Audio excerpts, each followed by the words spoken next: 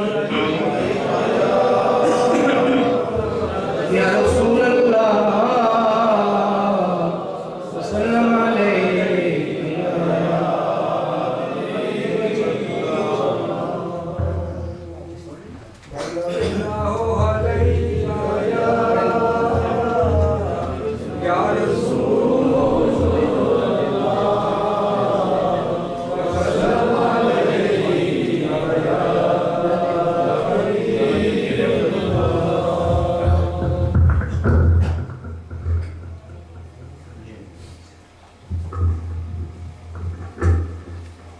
قاری صاحب نے بڑی پیاری بات چھیڑ کر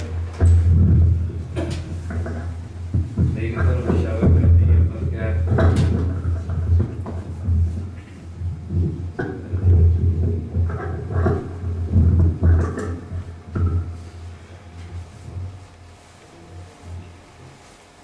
اب اسی بات کو آگے بڑھاتا ہوں میں. جیسے سعدی صاحب کے کلام کو مکمل کرنے کے لیے میرے اور آپ کے آقا جناب محمد مصطفیٰ صلی اللہ علیہ وسلم تشریف لائے، اسی طرح علامہ بوصیری رحمۃ اللہ علیہ کا وہ کلام مشہور زمانہ، جس کلام کی مقبولیت بھی اسی طرح ہے، اور ابھی تو ہر بچے کی زبان پر یہ کلام ہے. مولا یا صلی وسلم دائما ابدا علی حبیبک خیر الخلق کلہم هو الحبیب الذی ترجى شفاعته لكل حول من الاحوال مقتحم. مولا یا صلی وسلم دائما ابدا علی حبیبک خیر الخلق کلہم. پاکستان کے اندر جب درس نظامیہ شروع ہوتا ہے، صبح سویرے جب طلباء کا سبق شیخ الحدیث شروع کرتے ہیں تو سب سے پہلے کھڑے ہو کر یہ کلام پڑھا جاتا ہے، مولا یا صلی وسلم دائما ابدا علی حبیبک خیر الخلق کلہم محمد سید القولین والثقلین والفریقین من عرب ومن عجب مولا یا صلی وسلم. یہ وہ کلام ہے علامہ بوصیری، آپ نے سنا ہوگا. آپ نے اور بے شمار رسول اللہ صلی اللہ علیہ وسلم کی نعتیں لکھی ہیں، مگر یہ نعت جب لکھی تو سرکار کا کرم ہوا، آپ پر فالج کا اٹیک ہوا تھا، فالج کا حملہ ہوا، جس سے علامہ بوصیری کا آدھا جسم جو ہے بیکار ہو گیا. تو آپ کے دل کے اندر یہ خیال آیا، نہ جانے زندگی کے کتنے سانس باقی ہیں، تو میں اپنے آقا کا کوئی اور کلام لے کے جاؤں. اور یہ کلام لکھا تو رسول اللہ صلی اللہ علیہ وسلم کی طرف استغاثہ پیش کیا، یعنی حضور صلی اللہ علیہ وسلم کی بارگاہ میں فریاد کی، یا رسول اللہ کرم فرماؤ. ساری زندگی آپ کے گیت گاتا رہا، آپ کی حدیث پڑھاتا رہا ہوں، آپ کی نعتیں بھی لکھی ہیں، اب آخری وقت ہے، عمر کا آخری حصہ ہے، بیمار ہو گیا ہوں، چلنے پھرنے کے قابل نہیں رہا، کوئی مدد کرنے والا نہیں ہے، یا رسول اللہ کرم فرمائیں. تو جب یہ کلام لکھا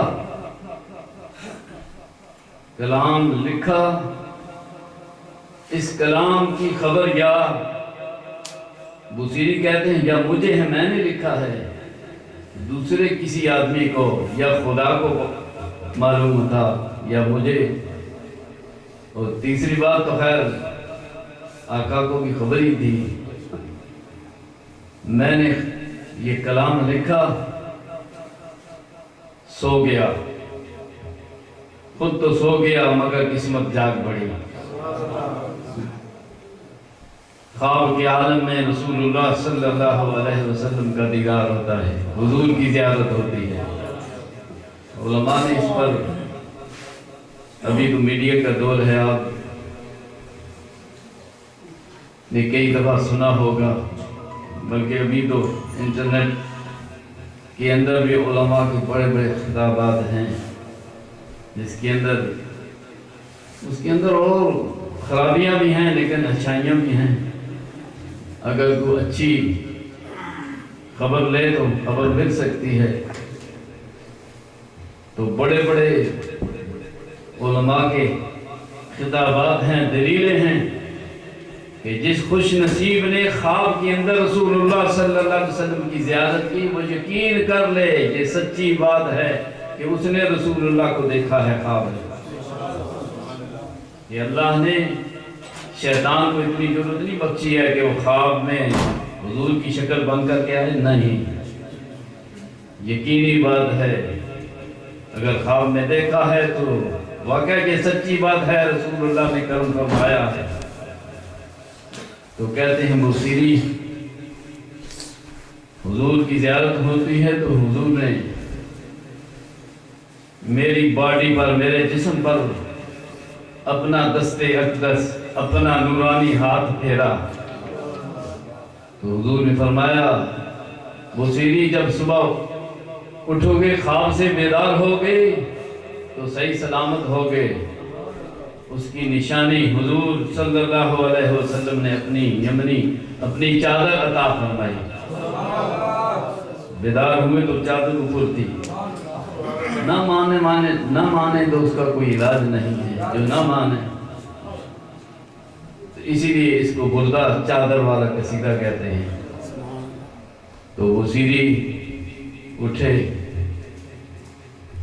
فرماتے ہیں مجھ پر عجیب و غریب کیفیت تھی، اٹھا صحیح سلامت تھا، اٹھ نہیں سکتے تھے، اب اٹھے، چادر ہے، اپنے مکان سے باہر نکلے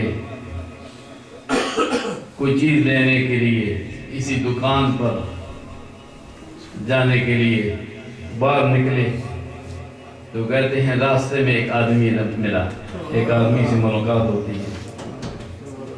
وہ آدمی کہنے لگا کہ میں نے بصیری صاحب کو ملنا ہے۔ تو آپ نے فرمایا کون سے بصیری؟ کہ وہ بصیری جنہوں نے یہ کلام لکھا ہے، پہلا شعر بھی پڑھ کر بتایا ہے، اس بصیری کو ملنا ہے۔ تو آپ نے فرمایا وہ بصیری تو میں ہی ہوں۔ آپ کو اس کلام کی خبر کس نے دی ہے؟ یہ کلام تو آج رات کو میں نے لکھا ہے، میرے بغیر یا میرے رب کے بغیر یا میرے آقا کے بغیر کسی کو خبر نہیں ہے۔ تو آپ اس آدمی نے کہا بصیری آپ خوش نصیب ہو، یہ کلام صحابہ کی محفل میں پڑھا جا رہا تھا اور اس محفل کے اندر محمد رسول اللہ صلی اللہ علیہ وسلم بھی تشریف فرما تھے، اور اس محفل کے اندر ایک اور ہستی بھی تھی، اس نے مجھے حکم دیا کہ جاؤ بصیری سے یہ کلام نقل کر کے لے کے آؤ۔ یعنی جب کرم ہو سرکار کا، سرکار جب کرم فرمائے تو اس میں کوئی قید نہیں، یقینی سچی بات ہے۔ جس نے خواب کے اندر رسول اللہ صلی اللہ علیہ وسلم کو دیکھا ہے تو واقعہ اس نے دیکھا ہے۔ اسی لیے مہر علی بھی کہہ گئے نا، جب حضور نے کرم فرمایا، جیسے وہ ڈاکٹر صاحب ابھی بات کر رہے تھے نا کہ جائے ہم گناہگار ہیں، لیکن اس بات پر یہ نہیں اگر حضور کی محبت ہے تو پنجگانہ نماز سے بھی ہمیں محبت کرنی چاہیے، کیونکہ نماز حضور کا فرمان ہے، نماز حضور نے فرمایا میری آنکھوں کی ٹھنڈک ہے۔ اگر ہم نماز پڑھیں گے تو رسول اللہ صلی اللہ علیہ وسلم کا دل خوش ہوگا۔ تو میرے آقا صلی اللہ علیہ وسلم کی زیارت ہوتی ہے میرے علی کو، یہ ہمارے اندر یہ خامی ہے، بعض وقت ہم سنتوں کی پرواہ نہیں کرتے ہیں، عصر اور عشاء کی سنتے ہیں، یہ پڑھو تو بہت بڑا ثواب ہے، نہ پڑھو تو گناہگار نہیں ہے لیکن ثواب بہت بڑا ہے۔ میرے علی کو جب حضور کی زیارت ہوتی ہے نا تو اسی وجہ سے ہوئی ہے۔ آپ کے بارے آپ میرے مدیر کے اندر یہ واقعہ لکھا ہے، آپ مکہ سے مدینہ جا رہے تھے جب حضور کی زیارت ہوئی، تو زیارت کسی وجہ سے ہوئی، آپ سفر میں تھے۔ مسافر کو ویسے بھی سفر میں اگر 4 فرض ہیں تو 2 پڑھ سکتا ہے، سنتے نہ بھی پڑھیں تو کوئی بات نہیں ہے، غیر موقدہ سنتے اگر نہ پڑھیں تو کوئی بات نہیں ہے۔ سفر میں جب 4 فرض ہیں تو 2 پڑھ سکتے، گنجائش اللہ نے دی ہے۔ تو مہر علی فرماتے ہیں میں تھکاوٹ کی وجہ سے میں نے عشاء کی سنتے نہ پڑھی، سو گیا۔ یہ پرانا جو موٹر وے ہے اس کے اوپر اس جگہ کا نام بھی ہے، بلکہ آپ نے اس کلام کے اندر اس جگہ کا نام بھی لیا، حمرآبادی اس کا نام ہے۔ 2 سال پہلے ہم زیارت کے لیے گئے، ایک ساتھی ہمیں لے گیا تھا، اس نے وہ کنواں بھی ہمیں دکھایا جو کنواں خشک ہو چکا تھا۔ یہ صلح حدیبیہ کا مشہور واقعہ ہے کہ جب رسول اللہ صلی اللہ علیہ وسلم مدینہ سے عمرہ ادا کرنے کے لیے مکہ کی طرف آ رہے تھے تو اس مقام پر کفار مکہ نے آپ کو روک رکھا تھا کہ ہم عمرہ ادا نہیں کرنے دیں گے، تو پانی کی قلت تھی، تو پتہ چلا ایک کنواں ہے مگر خشک ہو چکا ہے۔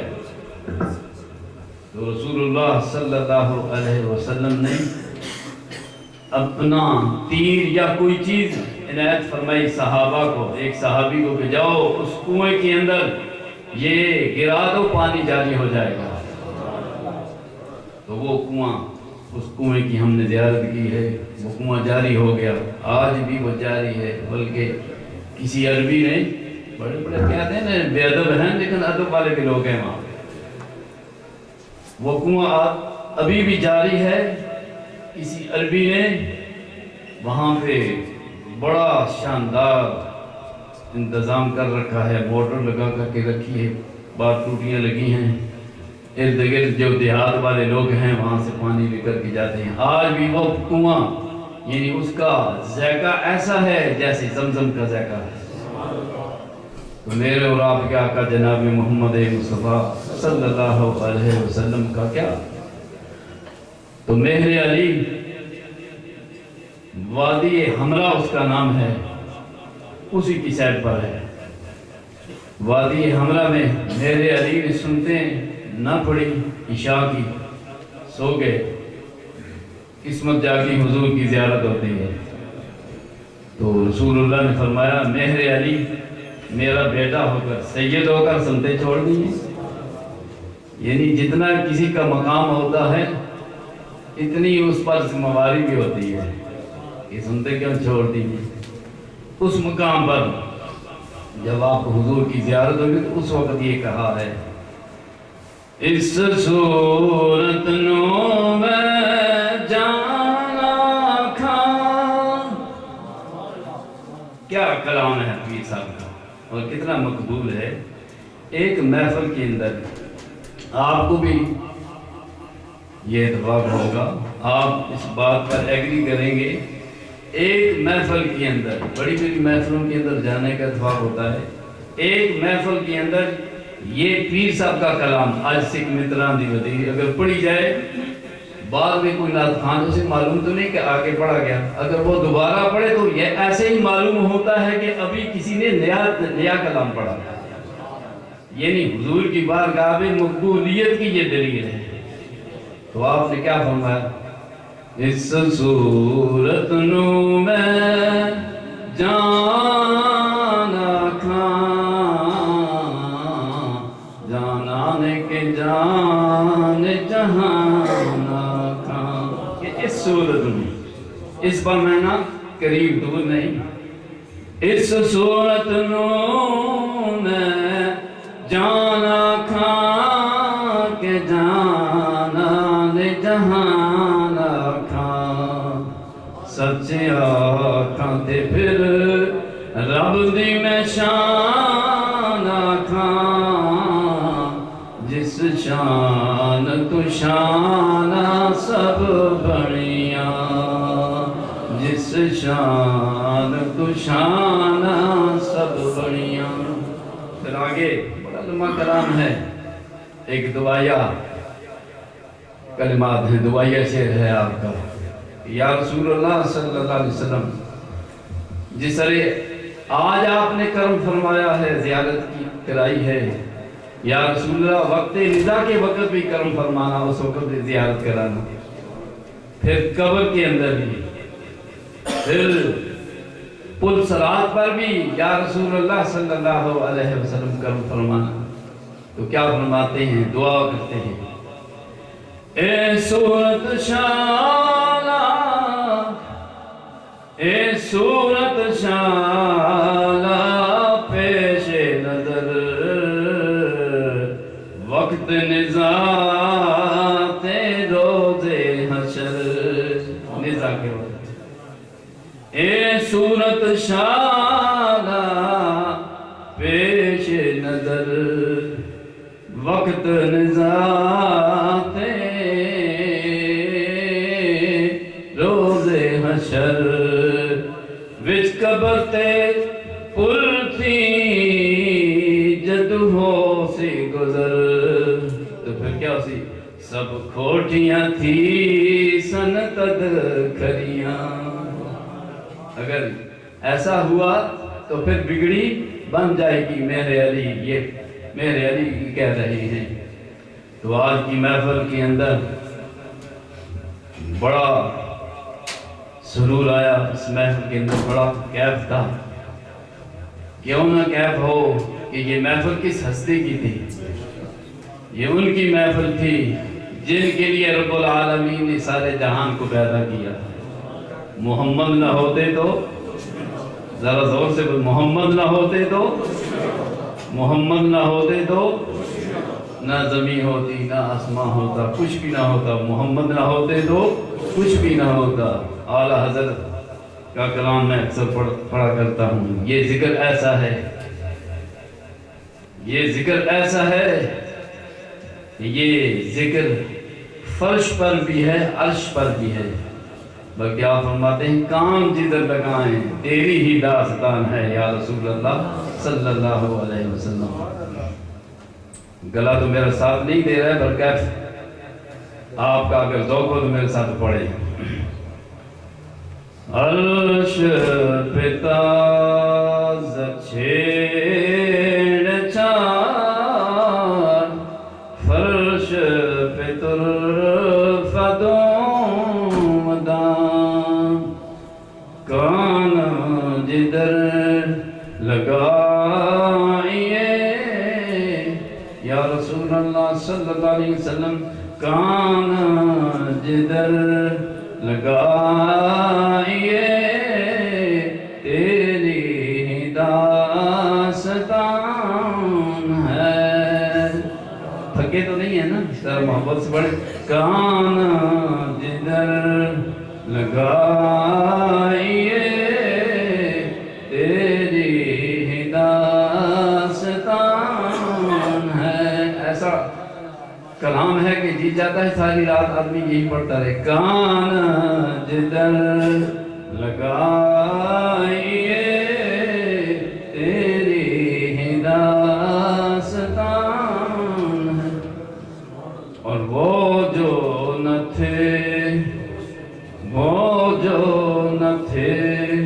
تو کچھ نہ تھا، وہ جو نہ ہو تو کچھ نہ ہو، محمد نہ ہوتے تو وہ جو نہ تھے تو کچھ نہ تھا،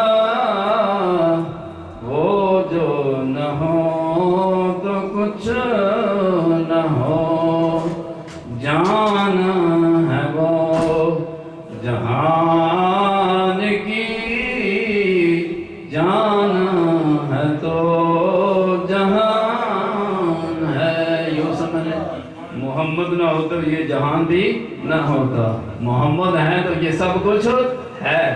اسی لیے کلمے کا معنی بھی لا الہ الا اللہ محمد رسول اللہ، کوئی الہ نہیں، کوئی عبادت کے لائق نہیں ہے، محمد رسول اللہ اللہ کے رسول ہیں، تھے نہیں، محمد اللہ کے رسول ہیں، حضور اب بھی ہیں۔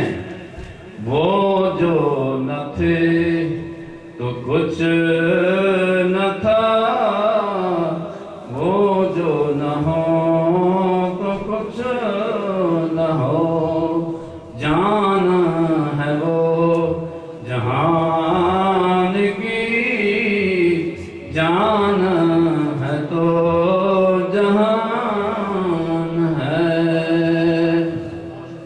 اور خوف نہ رکھ رضا ذرا،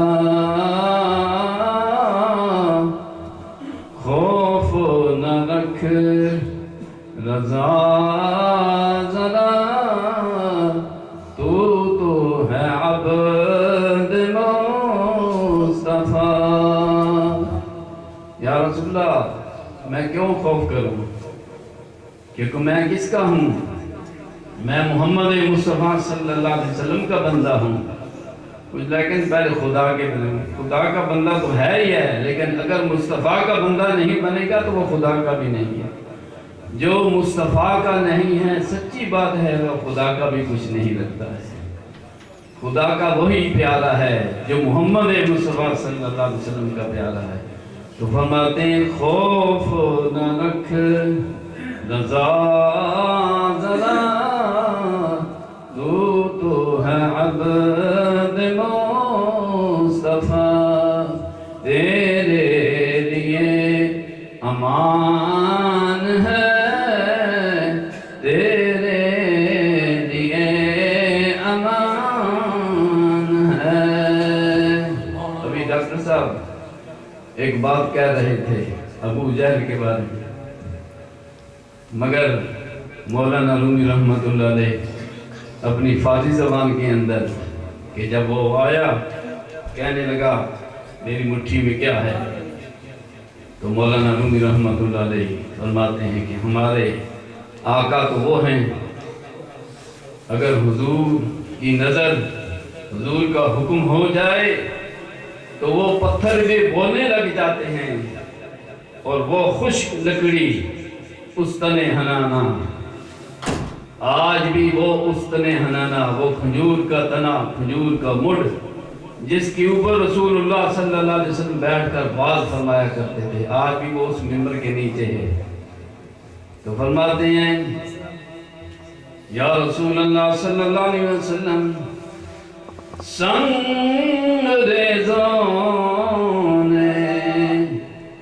سنگریزوں نے تیرا کلمہ پڑھا،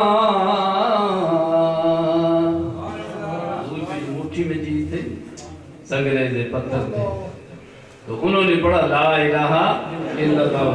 فرماتے ہیں مولانا رومی سنگریزوں نے تیرا کلمہ پڑھا، اور استنے وہ کھجور کا تنا، کھجور کا مڑ جس کے اوپر رسول اللہ بیٹھ کر بات فرمایا کرتے تھے۔ سنگریزوں نے تیرا کلمہ پڑھا اور اس تنے ہنانا تیری فرقت میں جلا. ممبر بن گیا. ایک صحابی نے حضور کے لیے ممبر تیار کیا. یا رسول اللہ آپ اس کے اوپر بیٹھ کر بات فرمائیں. حضور بات سناتے ہیں تو وہ کھجور کا تنا رونے لگا. رونے کی آواز آ رہی ہے. صحابہ دیکھتے ہیں لیکن آواز ادھر سے آ رہی ہے. یا رسول اللہ رونے کی آواز آ رہی ہے. اور معلوم ہوتا ہے یہ کھجور کا تنا کھجور کا مٹ رو رہا ہے. تو حضور منبر سے نیچے اترے. قربان جائیں جس نبی کا ہم نے کلمہ پڑھا ہے لا الہ الا اللہ محمد رسول اللہ صلی اللہ علیہ وسلم، اس نبی کی یہ شان ہے، حضور کی یہ عظمت ہے. سارے نبی ہمارا ایمان ہے، شان والے ہیں. بولو سارے نبی. ہم کسی نبی کی گستاخی بیروی نہیں کرتے. سب نبی شان والے، مگر سب سے زیادہ شان ہے محمد مصطفیٰ صلی اللہ علیہ وسلم. میرے آقا صلی اللہ علیہ وسلم اس کھجور کے خشک تنے سے مڈ سے مخاطب ہوتے. حضور فرماتے اے کھجور کے مڈ، اے کھجور کے تنے کیوں رو رہا ہے؟ اب وہ تنا اس کو بھی رب العالمین نے بولنے کی طاقت عطا فرمائی. اس نے عرض کیا ہوگا مولا آج اگر مجھے بھی زبان دیتا تو تیرے نبی سے میں بھی بات کرتا. تو رب نے زبان دی بولنے کی. کھجور کا تنا عرض کرتا ہے یا رسول اللہ صلی اللہ علیہ وسلم آپ مجھ سے جدا ہو گئے ہیں، آپ میرے اوپر کیوں نہیں بیٹھتے ہیں؟ جب آپ میرے اوپر بیٹھ کر واز فرمایا کرتے تھے تو مجھے سکون ملتا تھا، میرا دل خوش ہوتا تھا. آج مجھ سے جدا ہو گئے ہیں. تو میرے آقا صلی اللہ علیہ وسلم ساتھ وہ رو بھی رہا ہے. ایسے رو رہا ہے جیسے بچہ ماں سے بچھڑتا ہے تو روتا ہے. تو جب ماں کے قریب ماں اسے جب گود میں اٹھا لیتی ہے تو اسے سکون ملتا ہے. تو حضور اس کھجور کے اوپر اپنا دست مبارک رکھتے ہیں تو اس نے رونا کم کر دیا. تو میرے آقا صلی اللہ علیہ وسلم نے فرمایا ایک کھجور کے مٹھ کیا چاہتا ہے، کیا مانگتا ہے؟ عرض کرتا ہے یا رسول اللہ صلی اللہ علیہ وسلم بس یہی چاہتا ہوں میرے اوپر بیٹھ کر کے آپ بات فرمایا کریں. حضور نے فرمایا اگر تم چاہے تو اسی وقت ہرا بھرا ہو جائے، جوان ہو جائے. اگر تو یہ چاہے کہ جنت کا درخت بن جائے تو درخت تجھے جنت کا درخت بھی بنا دیں گے. جنت کے اندر بھی تیرا فروٹ، تیرا پھل جنتی لوگ کھائیں گے. کیا چاہتا ہے یا رسول اللہ؟ بس کچھ نہیں چاہتا ہوں، یہی چاہتا ہوں کہ آپ میرے اوپر بیٹھ کر کے بات فرمایا کریں.